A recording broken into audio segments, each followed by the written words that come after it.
நான் வாழ்த்துறது பெரிய விஷயம் இல்லை. இந்த படம் ரிலீஸ்க்கு பிறகு தமிழ்நாடே உங்களை வாழ்த்துன்னு நான் நினைக்கிறேன்.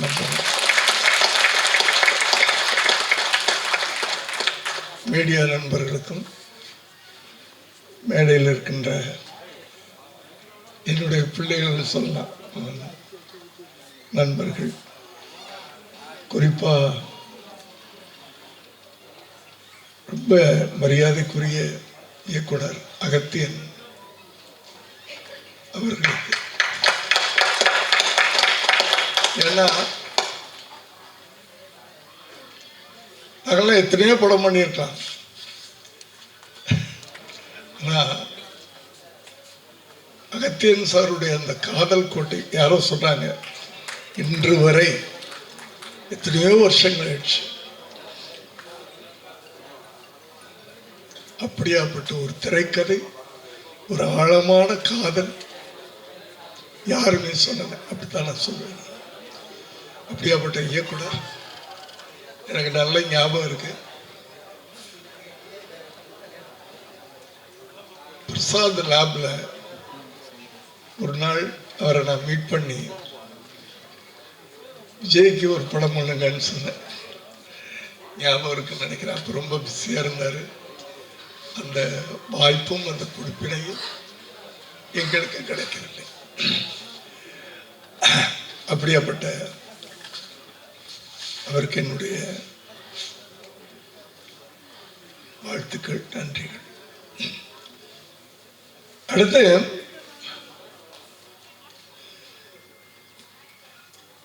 ஒரு ட்ரைலர் பார்க்குறோம் சார், நல்லா இருக்கு.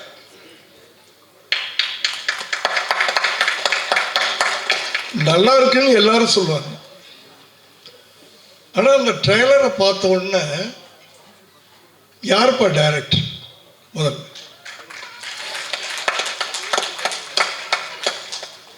நான் சமீப காலமாக அவங்க எல்லாருக்கும் தெரியும், எந்த சினிமா விழாக்களுக்கும் போகிறதில்லை. ஏன்னா நான் 7 மணிக்கு டின்னரை முடிச்சுட்டு 9 மணிக்கு கரெக்டாக டான்னு படுத்துருவேன். அதனால தான் இந்த வயசில் இங்கே நின்றுட்டு இருக்கேன். அதனால எந்த விழாக்களுக்கும் நான் கையெடுத்து கும்பிட்டு நான் போகிறதில்லை. இது பகலாக இருக்கிறதுனால நான் ஒத்துக்கிட்டேன். அதே நேரத்தில் 11:30 மணிக்கு என்னுடைய அலுவலகத்தில் ஒரு முக்கியமான மீட்டிங் இருக்குது. நேற்றே சொல்லிட்டேன் அவங்ககிட்ட, என்னை 11 மணிக்கு தயவு பண்ணி விட்டுருங்கப்பா. அதுக்காக பாதியில் நான் போகிறதுக்காக எல்லாரும் என்ன மன்னிச்சிருங்க, எல்லாரும் என்ன மன்னிச்சிருங்க.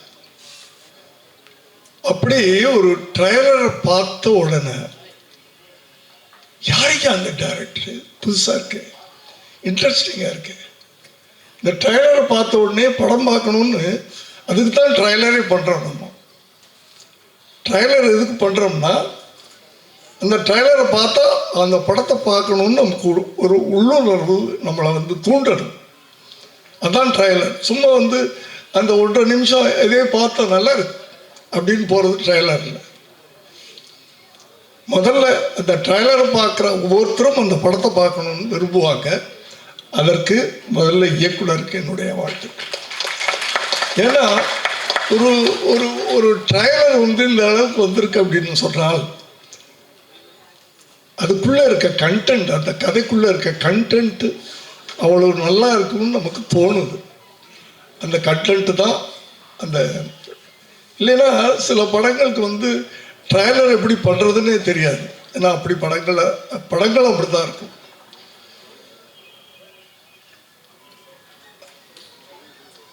ஒவ்வொருத்தரையும் நான் கேட்டேன், யார் கேமராமேன்? ஏன்னா அந்த ட்ரைலர் நம்மளை கேட்க வைக்குது. யாரு கேமராமேன்? யார் எடிட்டர்? யார் மியூசிக் டைரக்டர்? நம்மளை நேற்று கிட்ட கூப்பிட்டாங்க, நான் ஒத்துக்கிட்டு வந்திருக்கேன். அதுதான் அந்த ட்ரைலருடைய அந்த அந்த அந்த கண்டென்ட்டுடைய அந்த கதையின் கருவம் சொல்கிறோம்ல, அந்த நேரேஷன் கொடுத்துருக்காங்க. அதில் எப்படி அந்த மர்டர் பண்ணுறாங்க அப்படின்ட்டு ஒரு நேரேஷன் கொடுத்துருக்காங்கல்ல, அதே இன்ட்ரெஸ்டிங்காக இருந்துச்சு. ஏன்னா போஸ்ட்மார்ட்டம் பண்ணால் கூட கண்டுபிடிக்க கூடாதான் எப்படி நடந்துச்சுன்னு. அதை நான் கதையை சொல்லிட்டு பார்த்தேன். நீங்களே சொல்லிட்டீங்க, நான் சொல்ல, உங்கள் நேரேஷனில் சொல்லிட்டீங்க நீங்கள். பட் அது இன்ட்ரெஸ்டிங்காக இருந்துச்சு. சொன்னது தப்பு இல்லை, சில நேரத்தில் தப்பாகிடும். ஆனால் இதில் நீங்கள் சொன்னது இன்ட்ரெஸ்டிங்காக இருந்துச்சு உண்மையிலேயே. அப்போ எப்படி அவங்க பண்ணியிருப்பாங்க அந்த கியூரியாசிட்டி, அது அந்த ட்ரைலரில் இருந்துச்சு. அதுக்கு ஒரு சேலஞ்ச். இன்ஸ்பெக்டர் என்னன்னு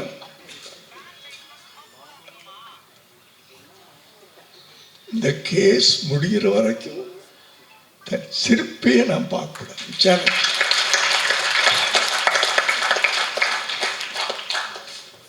அவர் எப்படியாப்பட்ட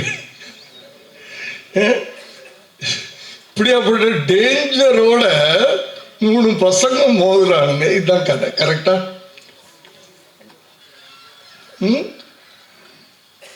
அவரே பயங்கரமான கிரிமினல். என்ன படத்துல சொல்றேன், படத்துல நீங்க ரொம்ப சாஃப்டானவர் தெரியும் எனக்கு, கடவுள் பக்தி நினைச்சவர் தெரியும். அந்த அந்த ஒரு ஷாட்ல ஒரு கேரக்டர் நம்மளால புரிஞ்சுக்க முடியுது. ஒரு ஷாட்ல அந்த பசங்க மாட்டேன் அப்படின்ற மாதிரி.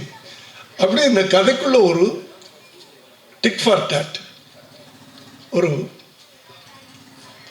அதாவது ஒரு இப்போ ட்ரெண்ட் என்னன்னா சூப்பர் ஸ்டாருங்களை வச்சு படம் பண்ணலாம், இன்வெஸ்ட் பண்ணலாம், எப்படியாவது அந்த போட்ட படத்தை எடுத்துடலாம், ப்ரொடியூசர் சேஃப் ஆகிடுவார்.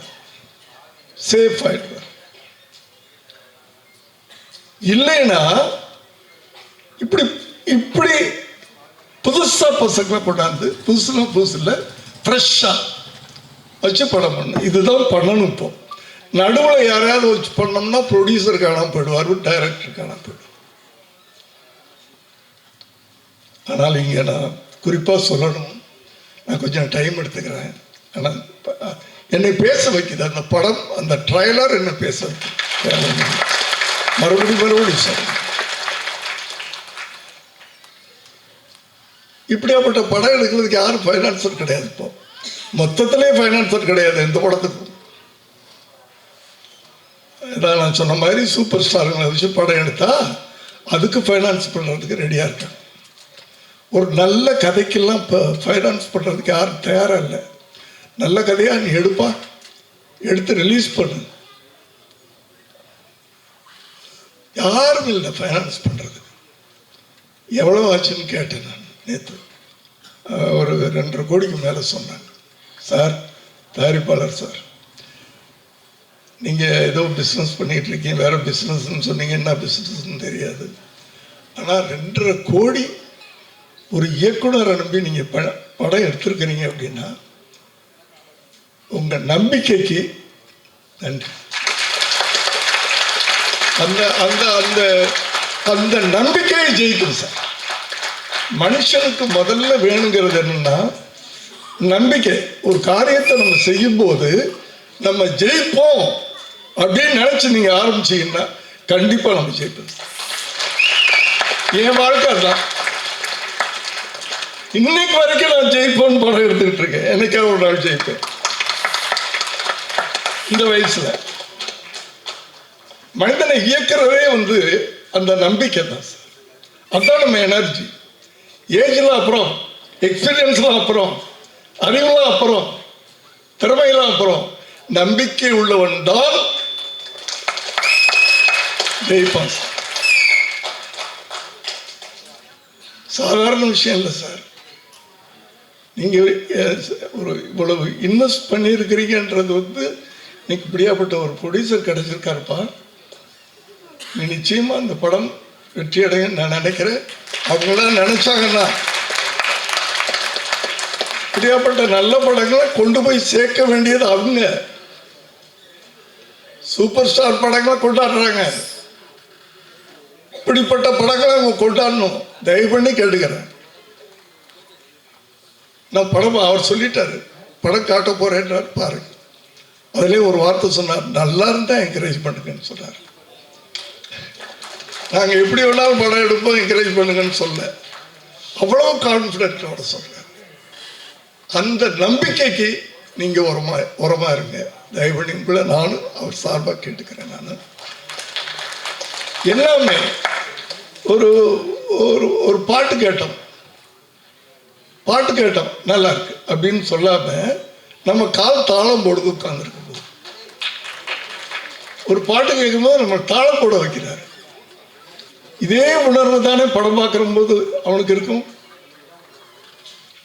அதனால எல்லாருமே உழைச்சிருக்கிறீங்க. இந்த பசங்க, குட்டி பசங்க, ஐயோ ஏய் எப்படி வாழ்த்துறதுன்னு தெரியல, நல்லா யூஸ் பண்ணியிருக்காரு அவங்கள.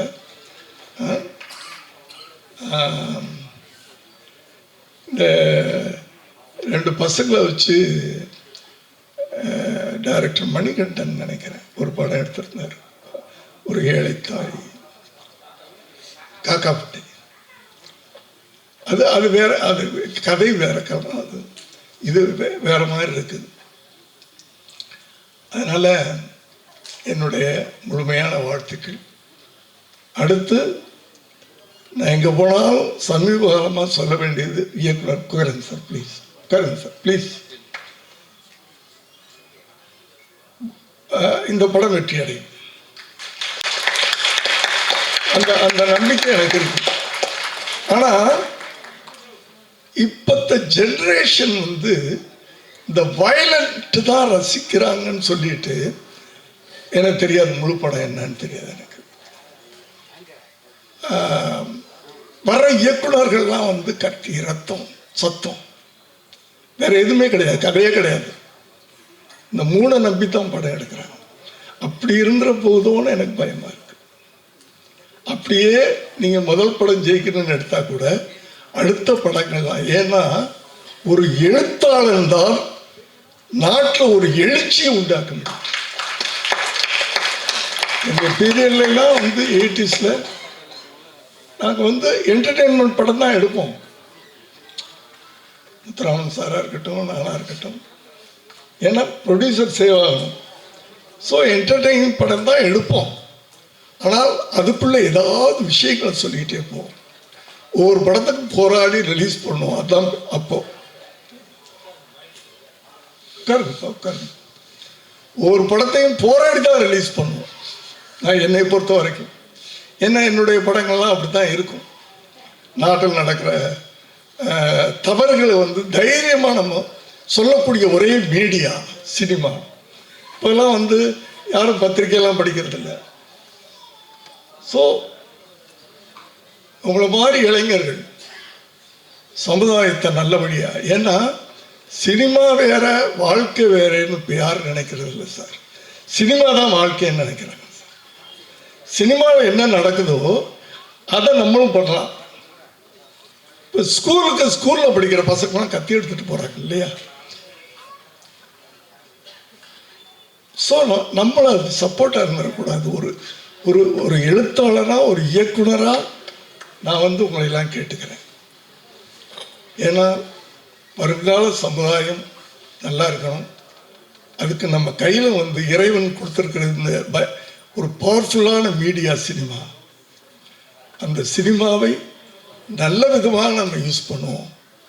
வருங்கால இளைஞர்களுக்கு நம்ம ஒரு நல்ல வழிகாட்டிகளாக இருப்போம் என்று உங்களை எல்லாம் கேட்டு, இது தேவையில்லாத விஷயம், ஆனால் இளம் இயக்குனர்களை கேட்டுக்கிறது இதுதான்.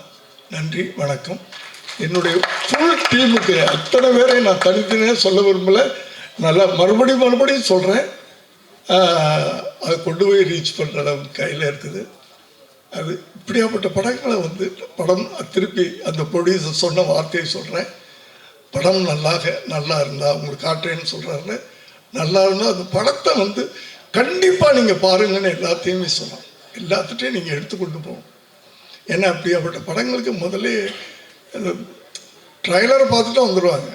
அந்த ட்ரைலரே முதல்ல எல்லாரையும் பார்க்க வைக்கணும். நன்றி, வணக்கம்.